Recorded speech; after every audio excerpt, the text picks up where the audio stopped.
light shine so bright, you might go blind. Shenna Talks, like and subscribe. Liza Soberano new update kasama si Renz Pangilinan na makeup artist niya. Sobrang busy ni Liza sa kanyang tinatahak na karera ngayon. Makikita natin na sunod-sunod ang mga event na dinadaluhan niya. Napansin nga ito kamakailan ng mga netizen na halos wala na siyang rest.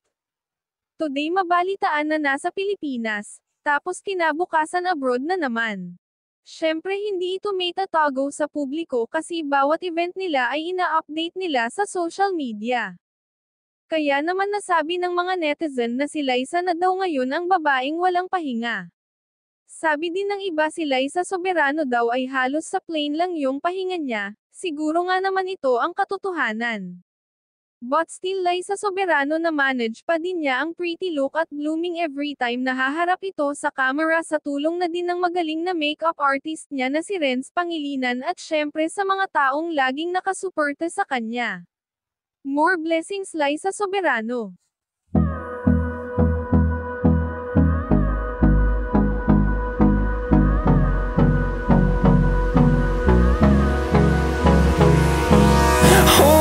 Close till I get up. Time is barely on our side. I don't wanna waste what's left. The storms we chase are leading us, and love is all we'll ever trust. Yeah, no, I don't wanna. Thank you for watching.